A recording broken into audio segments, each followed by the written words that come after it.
big reveal? Yes, it is the reveal of the Grand Warden. That is the new hero's name. There he is. Surely you've seen the pictures, and he is up and running in today's video. And man, let me tell you, this is the highlight of the update for me. Absolutely loving this new hero. Check it out. There is his throne. There he is patrolling the area. Love the graphics. Level 20. 20 levels to this guy.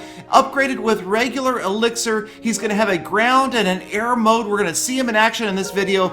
And if you want to see him in action the day of the update at level 20, check me out on my Camcord live stream. I'll be live streaming him on offense, hopefully, and definitely on defense that day. Now let's see, we switch him to air mode. That is what he looks like floating through the air. But even in ground mode, he will float over walls so that he can follow troops with that aura. So let's take a look at his info screen for the first time. There it is. This veteran battle scholar seeks out groups of friendly troops to fight behind and boost with his life aura, and assumes the form of a tower on defense. We'll get to that tomorrow. But attacking, again, he can walk over walls or fly high, and he can make nearby troops immune to damage once his Eternal Tome ability is unlocked. And we can see from the info screen that he is at the ability level 4. So level 1 will come at level 5, and then 10, 15, and 20. Much like the regular heroes, that ability, that active ability, unlocking at level 5.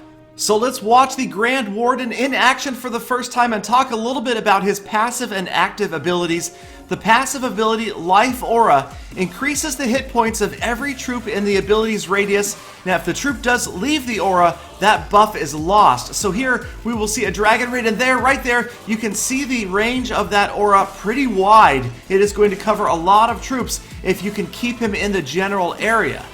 So as he moves in, you'll notice he's trying to follow this largest group of dragons and keep them protected, keep them buffed up, and get ready. As he moves in closer towards the center, floating over walls, we are going to see his ability, Eternal Tome, activated for the very first time, and it's a clear graphic change. Here it comes right there, and now every single dragon that is within that same radius is immune to damage and can be healed, even if being targeted by an Inferno Tower. At level 4, Eternal Tome is still very brief, but obviously very powerful if you use it just the right moment. One other minor detail that could be a major detail, it does not protect troops from spring traps. Also, we can see the Grand Warden doesn't have a whole lot of hit points, even at level 20, 2,000 hit points, so once he gets targeted, he does go down pretty quickly.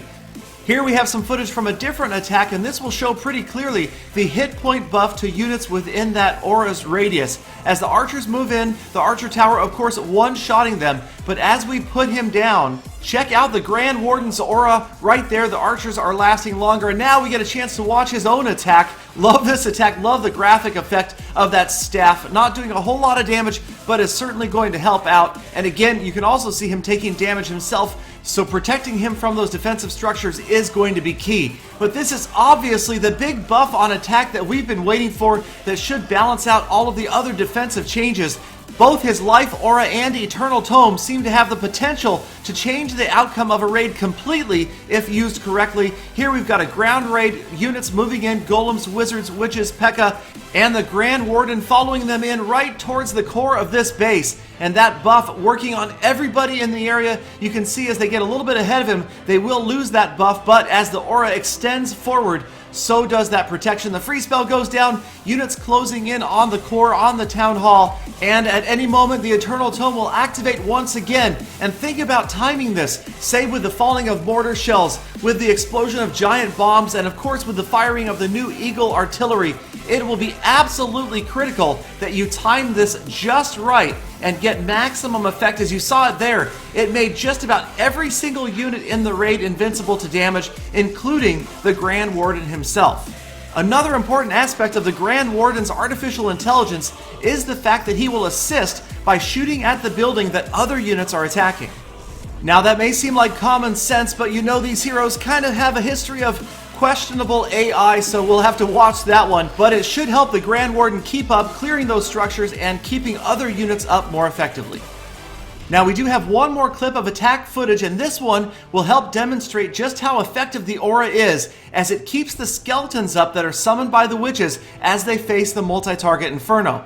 but also take a look at how far back the Grand Warden stands. Look at the range of that staff as he fires on that town hall. That could make for some interesting strategies as well. I cannot wait to hear what you guys